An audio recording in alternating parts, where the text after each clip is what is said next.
Mufa papo, voulez vous s'installer à Bendre. Asinata, unataka nini? Unipe sasa, sigo yako, niye wako, niko pakatu na wewe.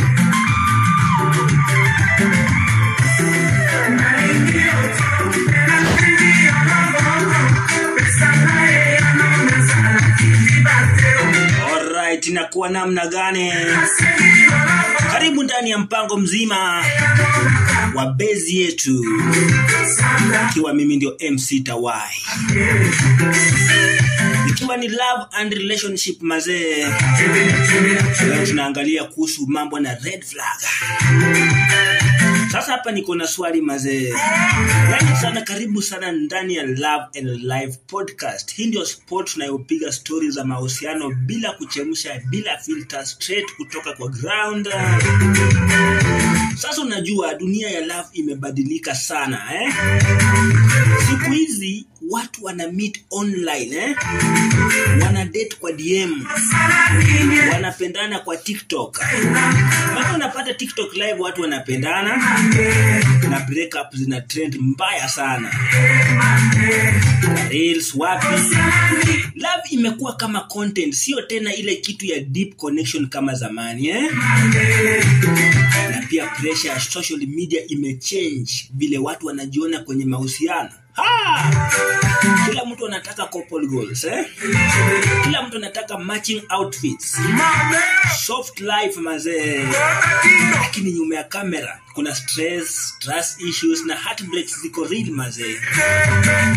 So leo tuna dive deep kwenye hizo love trends, zile zinafanya watu wapendane vibaya au wachoke mapema. Tutaongelea expectations versus reality pesa kwa love communication na zile red flags za kisasa ambazo wengi huzipuzilia hadi ziume bite Na of course siko peke yangu leo, niko na mgeni special, mtu anayejua game ya mahusiano from experience na observation Tunapiga naye story safi, real talk na sugar coating Kwa hivyo karada, relax, chukua drink yako ama earphones zako, tuingie kwa session ya ukweli Karibu sana kwenye Love and Relationship Trends episode ya leo. Sasa ni wakati wa kumkaribisha guest wangu, tamuita Man Q. Karibu sana Man Q. Alright, asante sana. Karibu sana mazee.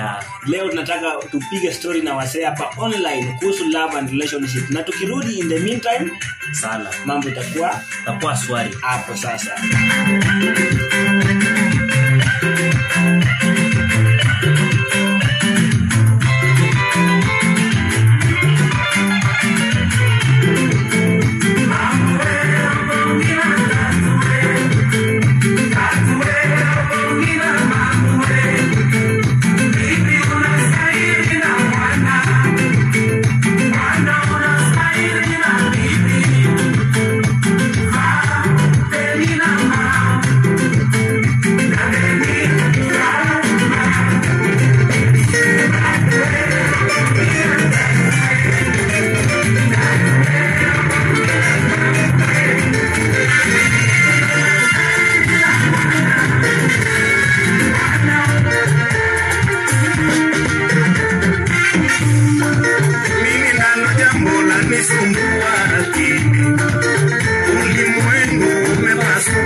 Sasa imegeuka mchana, na mchana sasa ni kama usiku jamani.